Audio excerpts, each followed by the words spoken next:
नमस्ते सन्चै हुनुहुन्छ चिया खानुभयो त इलेक्शंस अगर नेपाल में है तो उसके असर भारत में भी होते हैं। नेपालमा यदि कोही नयाँ छ विचारको हिसाबले 20 साल का जो पॉलिटिकल सिस्टम है इसका टेस्ट है। र कोही आमाको दुध खाएको बहादुर छोराछोरी छन् कि राजेन्द्रलाई मैले 1 रुपियाँ घुस इन चुनावों से आखिर क्या उम्मीदें हैं?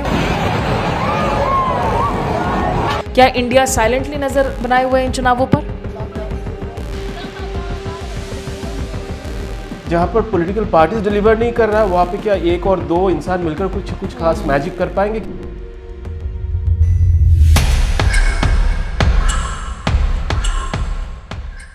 नमस्कार, आदाब। आपके साथ मैं स्मिता शर्मा हूं। आप देख रहे हैं मेरा YouTube station Smita Sharma journalist. और हमारे पड़ोसी मुल्क नेपाल में चुनाव होने हैं 5 मार्च को, तो उससे जुड़ी हुई विशेष सीरीज व्लॉग्स लेकर हम आ रहे हैं, जो आप देख सकते हैं। बांग्लादेश, श्रीलंका, तमाम दक्षिण एशिया के मुल्कों में बहुत अहम चुनाव हुए। जेनजी प्रोटेस्ट्स हुए, युवाओं के प्रोटेस्ट्स हुए, सरकारें पलट गईं। ऐसा ही कुछ हुआ था नेपाल में पिछले साल भी।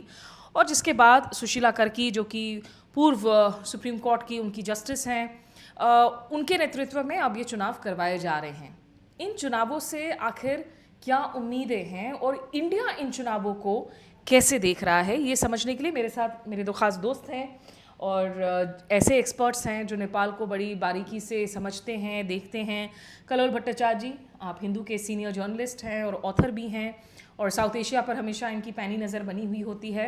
साथ ही ऋषि गुप्ता, जो कि अपने पास्ट लाइफ में जर्नलिस्ट थे, फिलहाल जो एशिया सोसाइटी पॉलिसी इंस्टीट्यूट है उसके असिस्टेंट डायरेक्टर हैं।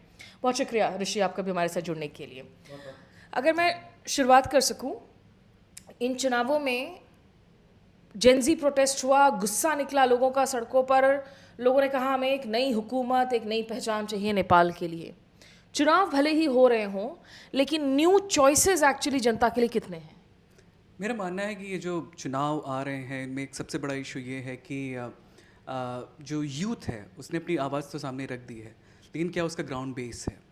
क्या जो तमाम क्षेत्र हैं जहाँ पे ट्रेडिशनल पॉलिटिकल पार्टीज़ जैसे माओवादी पार्टी है, या फिर के पी शर्मा ओली की एमआलए है, या फिर नेपाली कांग्रेस है, जो लगभग 70 साल पुरानी, 50 साल पुरानी, 40 साल पुरानी पार्टियां हैं जिन्होंने राजशाही के दौर में भी अपना काम किया और आज के दौर में भी वो एक्टिव हैं।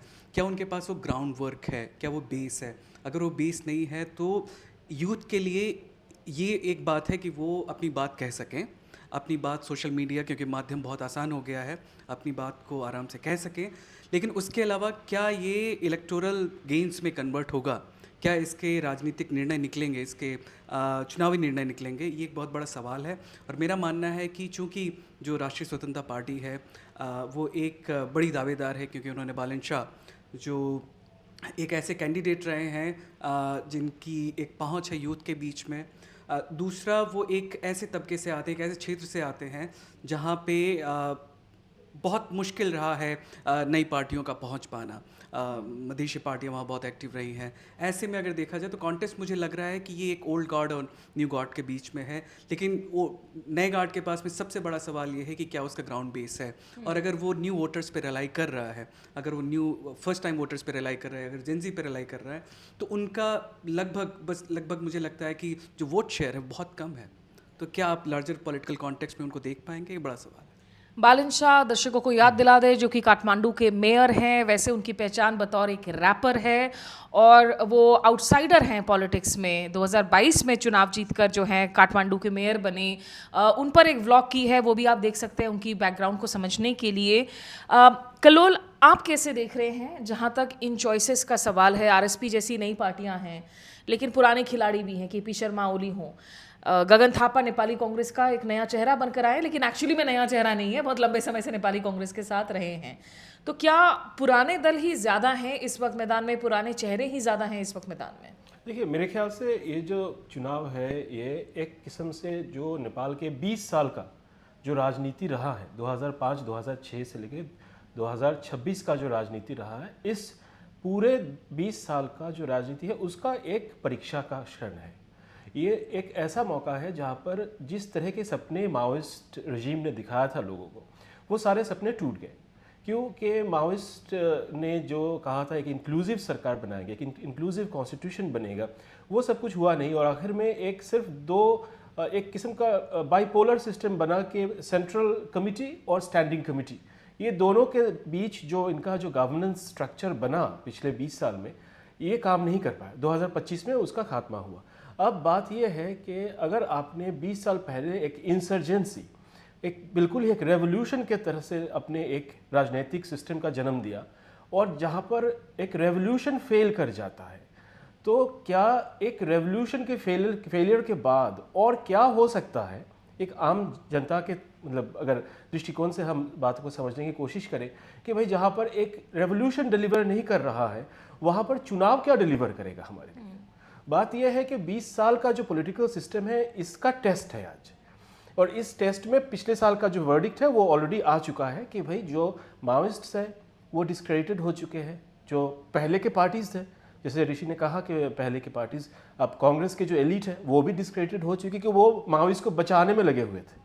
माओइस्ट का पॉपुलैरिटी गिर रहा है तो ये माओइस्ट को बचाना चाह रहे थे। अब दोनों के दोनों रेवोल्यूशन में गिर गए। अब बात है कि जहाँ पर ऐसा एक परीक्षा का क्षण है, वहाँ पर जनता क्या करेगी, क्या तय करेगी। तो मेरे ख्याल बहुत ही अनसर्टन सिचुएशन है, कुछ पहले से नहीं कहा जा सकता। और ये भी कहा जा रहा है कि क्लियर मेजॉरिटी किसी को भी मिल पाना बड़ा मुश्किल होगा। जहां 100 से ज़्यादा राजनीतिक दल इस चुनावी रेस में हैं, तो एक बार फिर से जो है फ्रैक्चर्ड मैंडेट की भी बातें हो रही हैं, जहां तक आपकी 275 संसदीय सीटों का सवाल है। बिल्कुल, क्योंकि जो ये पिछले 20 साल का जो सिस्टम है, इसमें संसद को तो महत्व दिया ही नहीं गया था।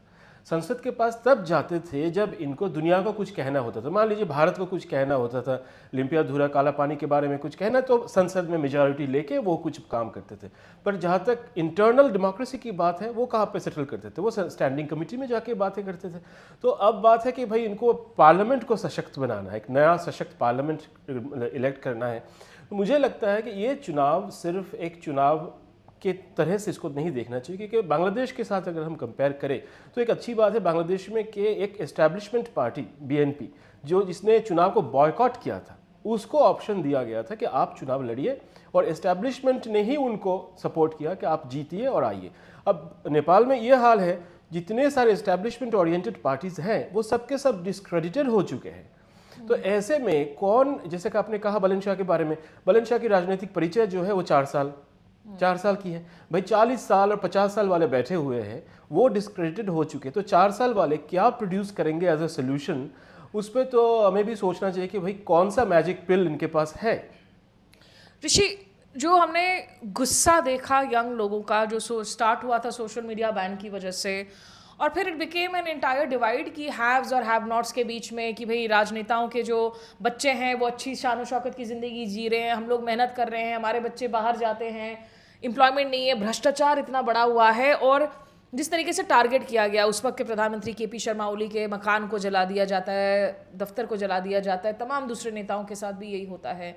ये जो ओल्ड गार्ड के नेता हैं, आपको लगता है इन्होंने कोई सबक ली है कि अगर वो वापस से सत्ता में लौटते भी हैं, क्या कुछ नया करेंगे? इनके घोषणा पत्र से लेकर इनके हाल के बयानों में कुछ अलग आपको नजर आता है इस वक्त? मुझे लगता है कि एक्सक्यूज मी, जो ओल्ड गार्ड है वो बहुत पुरानी पैठ के साथ आता है।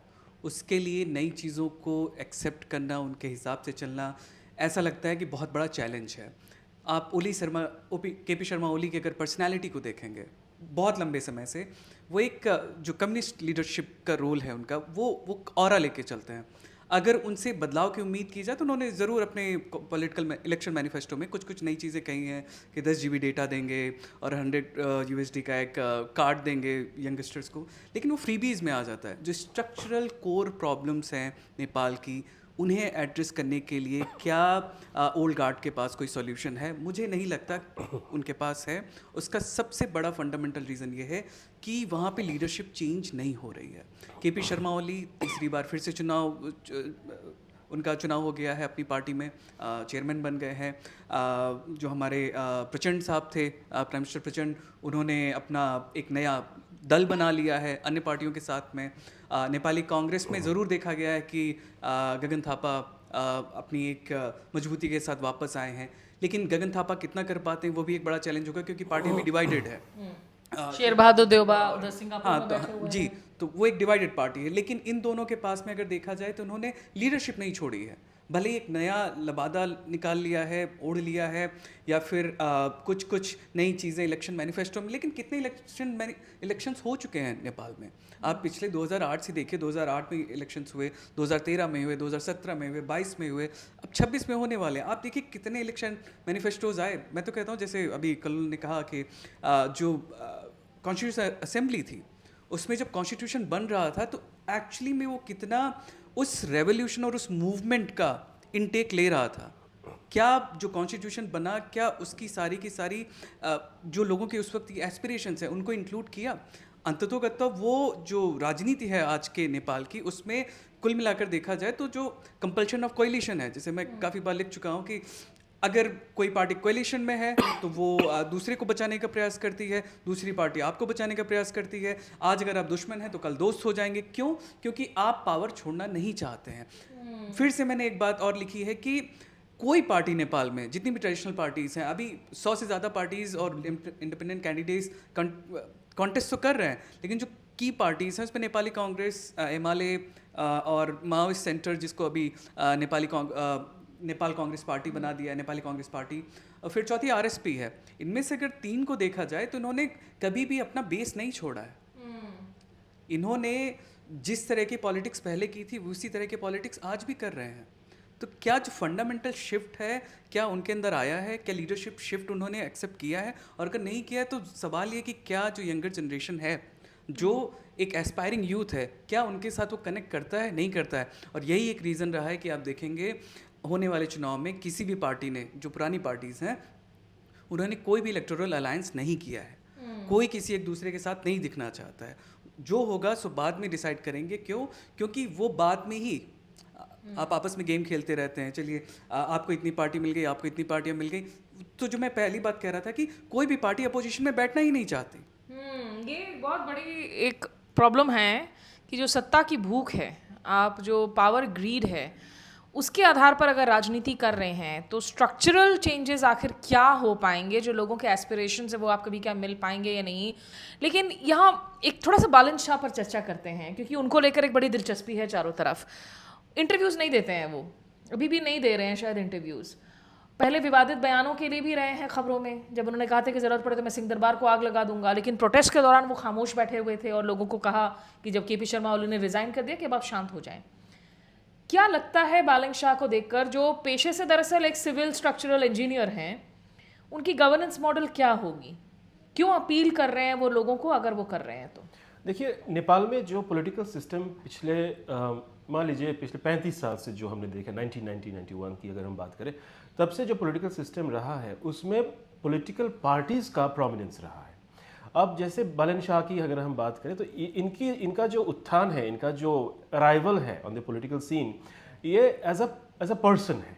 ये इनको हम चेंज एजेंट भी नहीं कह सकते, ये एक पर्सन है, एक फिनोमिनन मान लीजिए उनको। पर नेपाल का जो पॉलिटिकल सीन है उसमें एक पॉलिटिकल पार्टी के साथ जुड़े रहना या फिर एक पॉलिटिकल पार्टी का लीडर बनना बहुत ज़रूरी बात है। कि पॉलिटिकल पार्टियों ने क्या किया, पॉलिटिकल पार्टी ने क्या उस पॉलिटिकल एरिना को नर्चर किया?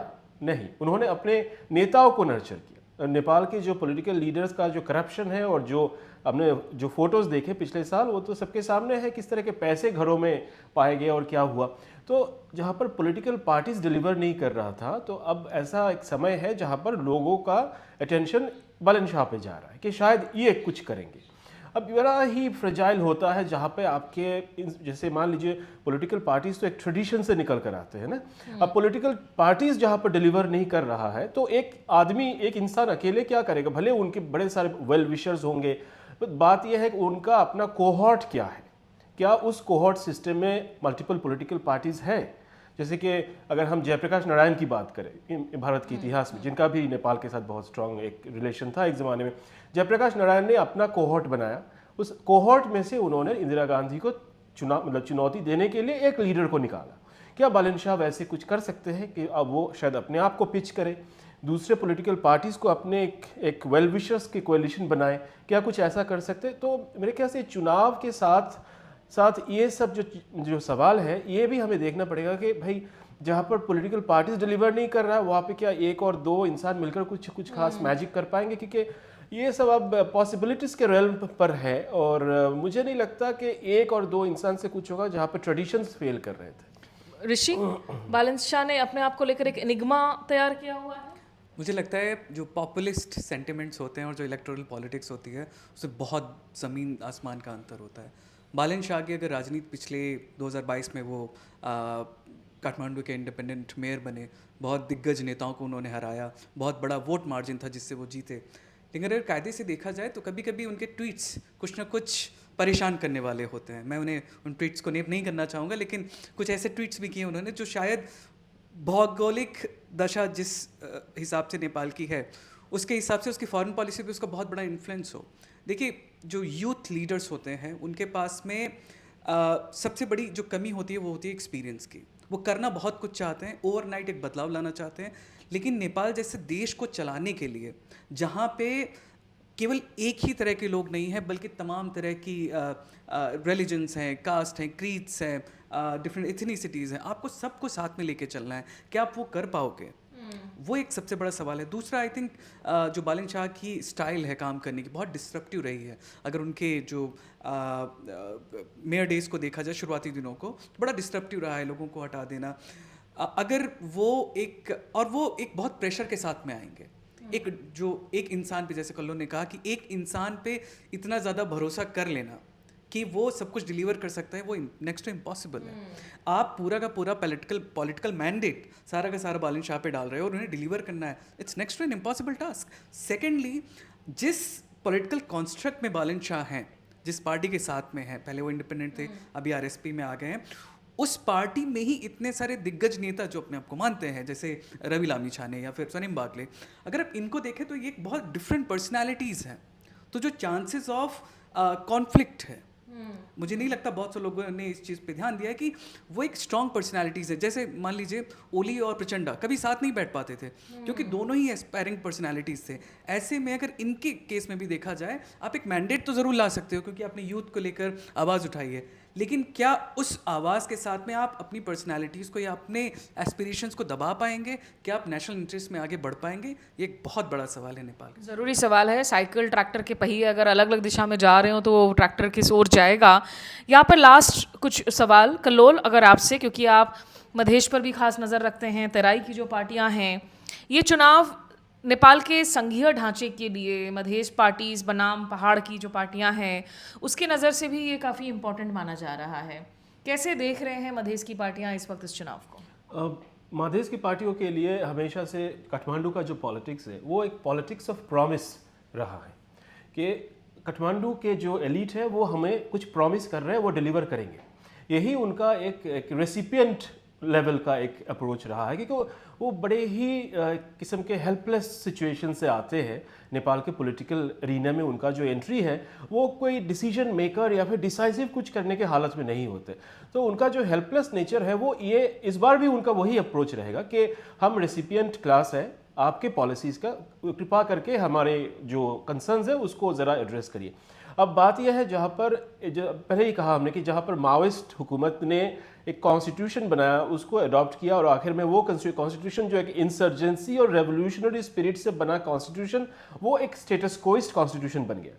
जहाँ पर वो कॉन्स्टिट्यूशन ने डिलीवर किया, अब ये जो करेक्टिव, मान लीजिए इसको, इस इलेक्शन को हम लोग एक करेक्टिव मेजर माने, जो रेवोल्यूशनरी इनका जो डेमोक्रेसी रहा है पिछले 20 साल का, अब इस रेवोल्यूशनरी करेक्टिव मेजर में कहाँ तक सिंसियरिटी रहेगी कि जो मधेश का जो रिक्वेस्ट है इंक्लूजन के, अमेंडमेंट के और फेडरेशन को और भी ज़्यादा थोड़ा सा और भी ज़्यादा उसमें स्पिरिट लाए कि distribution of power and authority provincial level पर हो, वो सब चीज़ें तो छोड़ दीजिए। आज तक जो अर्थक्वेक हुआ उसके रिकंस्ट्रक्शन नहीं हुए नेपाल में।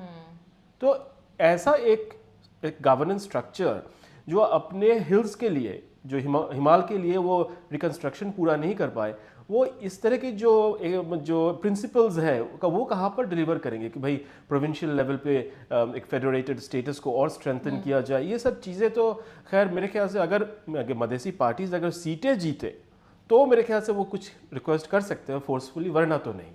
कि मधेश की पार्टियों पर जो कुछ होता है उसका असर, क्योंकि वो बॉर्डर स्टेट्स हैं इंडिया के साथ में, तो उस पर नज़र बनी हुई रहती है। गगन थापा जिनकी जो चुनावी सीट है वो दरअसल जनकपुर के नज़दीक है, और उधर बालन शाह की जो चुनावी सीट है झापा, वो शिलीगुड़ी के नज़दीक पड़ता है। वैसे तो बहुत दिलचस्प लड़ाई है, लेकिन जो सवाल सारे नेपाल के हमारे दर्शकों के दिमाग में रहेगा, और जो लोग हमें कहेंगे कि भाई इंडिया हैंड का क्या हो रहा है, इंडिया क्या कर रहा है, क्योंकि हमेशा इंडिया की डीप स्टेट का जिक्र होता है। हालांकि वहाँ पिछले कुछ सालों में अमेरिका और चीन दोनों के ही इन्वॉल्वमेंट्स देखने को मिले हैं, ज़्यादा एक्टिव नज़र रखने को मिले हैं। क्या इंडिया साइलेंटली नज़र बनाए हुए है इन चुनावों पर? मेरा मानना है कि शुरुआत से लेकर अगर इंडिया का ऑफिशियल अप्रोच देखा जाए तो पिछले कुछ वर्षों में जो भी देखा हमने भारत और नेपाल के बीच में काफ़ी अच्छा नहीं रहा है। लेकिन भारत सरकार ने एक चीज़ मेंटेन की है कि जो भी है हम ऑफिशियल लेवल पे उसे नेगोशिएट करेंगे और उसका एक रिजॉल्व निकालेंगे। लेकिन बीच में क्या हुआ है, कुछ ऐसे इंसिडेंट्स हुए हैं, जैसे 2015 का बॉर्डर जो भी सो कॉल्ड ब्लॉकेट था, फिर 2020 का जो नेपाल में यूनिलैटरल एक्शन लिया, एक अपने नक्शे को बढ़ा दिया। मुझे ऐसा लगता है कि भारत बहुत ही जागरूक है इस मामले में, और उसको ये भी पता है कि इलेक्शंस अगर नेपाल में है तो उसके असर भारत पे भी होते हैं, स्पिल ओवर इफेक्ट्स जिसे कहते हैं कि आप उसके अलावा मेरा ये मानना है कि भारत एक स्टेबल नेबर चाहता है, वो चाहे फिर बांग्लादेश में हो चाहे नेपाल में हो। लेकिन जो प्रिकॉशनरी मेजर्स हैं भारत की तरफ से वो बहुत ज़्यादा स्ट्रॉन्ग है इस समय, और वो इसलिए स्ट्रॉन्ग है कि भारत और नेपाल एक ओपन सीमा, एक खुली सीमा है उनकी, और नेपाल के साथ में केवल अभी हमने कुछ दिनों पहले एक legal mutual assistance treaty sign की है नेपाल के साथ में। तो ऐसे कुछ डेवलपमेंट्स दिखाते हैं कि हमें कितनी ज़्यादा सिक्योरिटी अंडरस्टैंड की, बहुत ज़्यादा एक दूसरे पे इंडिपेंडेंस है सिक्योरिटी को लेके। तो ऐसे में जब नेपाल की फॉरेन पॉलिसी केवल फॉरेन पॉलिसी ही नहीं बल्कि कई अन्य डायमेंशंस के साथ में जुड़ी हुई है, ऐसे में अगर देखा जाए तो भारत ये ज़रूर चाहेगा कि वहाँ पे एक राजनीतिक शांति बनी रहे, एक स्टेबिलिटी बनी रहे, और उसके साथ में जो भी पार्टी पावर में आए उसके साथ में भारत के अच्छे ताल्लुकात हों, क्योंकि ये केवल एक तरफ का मामला नहीं है। नेपाल में कोई भी नई पार्टी आएगी वो भी चाहेगी कि भारत के साथ में कितना भी पॉलिटिकल मूड रहा हो, कितनी भी यूथ मूवमेंट रही हो कि go back India, back of India और तमाम तरह के जो सोशल मीडिया पे आंदोलन चले हैं, एंड ऑफ द डे ये एक ऐसा देश है जिसके पास में अपने डायरेक्ट रिसोर्सेज नहीं है सी को एक्सेस करने के लिए, ट्रेड के लिए उसे अन्य देशों पर निर्भर करना पड़ता है। ऐसे में यह ज़रूरी है कि वो दूसरे देशों के साथ में जिनसे उनकी सीमाएं जुड़ी हुई हैं, जिनके थ्रू वो रास्ता अपना बनाते हैं, उनके साथ में अच्छे संबंध रखें, और ये दोनों ही देशों के इंटरेस्ट में है। मेरा मानना है कि अगर आप चीन की तरफ देखेंगे तो नेपाल ने कई बार चीन के साथ में कई बॉर्डर ट्रीटी साइन की हैं, ट्रांजिट ट्रीटी साइन की हैं, लेकिन वो इफेक्टिव नहीं हो पाई हैं, क्योंकि जो कोएग्जिस्टेंस भारत और नेपाल का है, लोगों के बीच का है, ट्रेड का है, फ्लैट लैंड है, आप रोड्स आराम से क्रॉस कर सकते हैं, जितने एक्सेस सी रूट्स के नेपाल को हैं भारत के सहारे, किसी चीन के सहारे नहीं है। तो आप जो रियलिटी है, जो रियल पॉलिटिक है, उसकी अगर टर्म्स में बात करेंगे तो दोनों ही देशों को एक दूसरे की ज़रूरत है। भारत चाहेगा कि कोई भी ऐसा एलिमेंट नेपाल में ना आए जिससे भारत को खतरा हो, और जो बॉर्डर है उसका गलत इस्तेमाल ना हो। आपने देखा है कि पाकिस्तान से कितने जुड़े हुए तार नेपाल में हमेशा पाए गए हैं, तो भारत चाहेगा कि ऐसा कुछ ना हो। ऐसे में एक सुलझी हुई, एक सहमति वाली कूटनीति दोनों देशों के बीच में हो, मेरा ऐसा मानना है। कलोल, जो तमाम आशंकाएं जताई जाती हैं, हालांकि प्रचंड हो, केपी ओली हो, कभी इंडिया कार्ड खेलना, कभी चाइना कार्ड खेलना, ये वहाँ के राजनीतिक स्तर पर होता रहा है। इंडिया की खास करके जो हिंदुत्व से जुड़ी हुई जो राइट विंग पार्टियां हैं, उनको लेकर बहुत शक जताई जाती हैं कि नेपाल में जो पार्टियां आज मोनार्की वापस चाह रही हैं, उनके पीछे क्या वीएचपी, आरएसएस, बजरंग दल जैसी ताकतें मौजूद हैं। इन आशंकाओं को आप कैसे देखते हैं इन चुनावों में, और क्या हलचल सुन रहे हैं आपके जो दोस्त वहाँ पर मौजूद है जो आपको बता रहे हैं? नहीं, it's a very good question Smita. I really like when you mention with this external factors और इनके क्या रोल्स होंगे, पर you know what I feel is that ये जो चुनाव है, इस चुनाव में जो लोकल एजेंसी, लोगों के जो एजेंसी है और जो उनका जो रिप्रेजेंटेशन का पावर है, उसको हमें सबसे ज़्यादा प्रायोरिटाइज करना पड़ेगा। भले भारत में बैठे हिंदुत्व लॉबी का जो सपना है नेपाल दोबारा राजतंत्र में चला जाए, हिंदू किंग के अंडर चला जाए, वो सब चीज़ें तो होना नहीं है। That's a past that Nepal has long overcome. अब जो बात है कि रेवोल्यूशन भी उन्होंने एक्सपीरियंस किया, उन्होंने मोनार्की को उन्होंने निगेट किया, रेवोल्यूशन को उन्होंने अडॉप्ट किया, उसके बाद रेवोल्यूशन ने भी उन्होंने उनका सपना तोड़ा। अब जो बात है, जो नेपाल के यंग पॉपुलेशन जो है उनका क्या एजेंसी, वो क्या चाहते हैं, मेरे ख्याल से उनके सामने ये सब जो बातें हैं ना कि नेपाल, इंडिया क्या चाहता है, चाइना क्या चाहता है, वो क्या चाहते हैं, वो बहुत इंपॉर्टेंट बात है। और मेरे ख्याल से इस इलेक्शन में इसको रिकग्नाइज करने की ज़रूरत है कि जिस हमने उसको बहुत डिस्परेजिंगली लोगों ने उनको जेन जी कहा कि जेन जी का मतलब क्या होता है, किसी को नहीं पता भाई। वो 16 से लेकर 36 तक सब लोग जेन जी में आ जाते हैं, उसके कुछ बाद 46 तक भी लोग जेन जी में और भी उम्र में बड़े लोग आ जाते हैं। बात यह है कि लोकल लोगों में जो ये गवर्नेंस, हमारे साउथ एशिया में ले लीजिए, अपने हिंदुत्व की बात की, सबसे बड़ा जो इशू है इलेक्टोरल पॉलिटिक्स के जरिए लोगों के डे टू डे नीड्स को सॉल्व करने का जो एक पहले फॉर्मूला था वो नहीं निकल रहा है। तो एज ए रिजल्ट क्या हो रहा है, इलेक्टोरल पॉलिटिक्स और लोगों के एस्पिरेशंस में एक किस्म की दूरी पैदा हो रही है। तो लोग इलेक्शन में जाते हैं वही डे टू डे रिक्वायरमेंट्स को फुलफिल करने के लिए, पर वहाँ पर जाकर वो पोलराइज्ड हो जाते हैं या फिर कुछ ताकतों के नीचे आ जाते हैं, इन्फ्लुएंस में आ जाते हैं, वो ऐसा कुछ बिहेव करते हैं कि उसके बाद जो इलेक्शन जो है वो हाईजैक हो जाता है। इलेक्शन के बाद फिर से वही पुरानी जीवन, वही high inflation, lack of security और ये सब जो फैक्टर्स हैं उसको आपको कन्फ्रंट करना है। तो आम आदमी जो है या फिर आम औरत जो है वो क्या फेस करते हैं, वो फेस करते हैं जो डेली लाइफ का जो स्ट्रगल है। और साउथ एशिया में मेरे ख्याल से जो आम इंसान का जो हैरेसमेंट है डे टू डे लाइफ में वो बहुत एक्सट्रीम है। और मेरे ख्याल से जो इलेक्टोरल पॉलिटिक्स के साथ इसका जो एक डेली लाइफ का जो डिस्टेंस बढ़ता जा रहा है उसे पोलराइजेशन पॉलिटिक्स से एड्रेस नहीं किया जा सकता। और नेपाल की राजनीति में भी वो दिखाई देगा इस बार। ठीक है, बिल्कुल आखिरी ब्रीफली कमेंट ऋषि, क्या इंडिकेटर्स होंगे जो देखकर आप कहेंगे कि ये चुनाव सही में निष्पक्ष हुए हैं, फ्री एंड फेयर हुए हैं?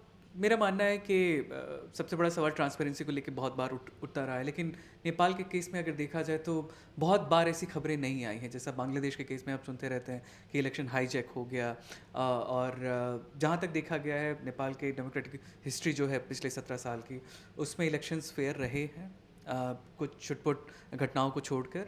मेरा मानना है कि इस बार भी क्योंकि मैंडेट बहुत बड़ा है, जो अंतरिम सरकार है इसका मैंडेट बहुत बड़ा है, और अगर उस चीज़ पे वो खरी नहीं उतरी तो इलेक्शन भी पूरा का पूरा कहीं का नहीं रहेगा। तो ऐसे में मेरा मानना है कि ये अंतरिम सरकार का ही बहुत बड़ा मैंडेट है कि वो उसे पूरा करे और लोगों को फ्री एंड फेयर इलेक्शन। जैसे मोहम्मद यूनिस के कंधों पर जिम्मेदारी थी कि बांग्लादेश में चुनाव करवाएं, अवामी लीग ने भले ही वहाँ शिरकत नहीं की, उनको इजाज़त नहीं दी गई, लेकिन उन्होंने खुलकर जो है फॉरेन ऑब्जर्वर जर्नलिस्ट को वीज़ा दिया, हम लोगों ने देखा इंसिडेंट्स ऑफ वायलेंस हुए, लेकिन लार्जली जो है हम उसे कह सकते हैं कि वो इलेक्शंस फ्री ज़रूर हुए थे। नेपाल में बहुत अहम चुनाव हैं और ख़ास करके युवा पीढ़ियों की जो एस्पिरेशन है वो ये चुनाव तय करेंगे कि देश की दशा दिशा क्या होगी। लेकिन स्ट्रक्चरल जो चैलेंजेस हैं वो बहुत ज़्यादा हैं, ये मुझे कहने में बिल्कुल भी कोई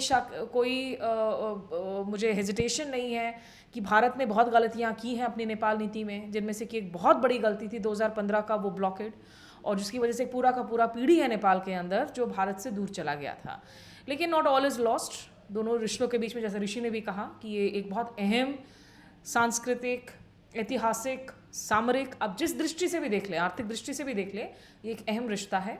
तो हम लोग बस यही दुआ कर सकते हैं कि जो नोटोरियस एलिमेंट्स हैं जो वहाँ हस्तक्षेप करना चाहते हैं वो कृपया दूर रहें, और ये नेपाल के लोगों को तय करना है कि आपके मुल्क का नेतृत्व कौन करने जा रहा है, किस पर आप भरोसा जताते हैं। तो ऑल द बेस्ट नेपाल के हमारे दोस्तों को इन चुनावों के लिए, और नेपाल के जो एक्सपर्ट वॉइसेस हैं, जो आवाज़ें हैं, जो आम लोग हैं, उनकी भी आवाज़ों को मैं आप तक पहुंचा रही हूं मेरे चैनल पर।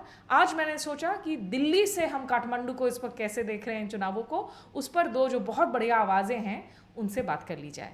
तो फिलहाल हमारे साथ जुड़ने के लिए बहुत शुक्रिया, नमस्कार, आदाब।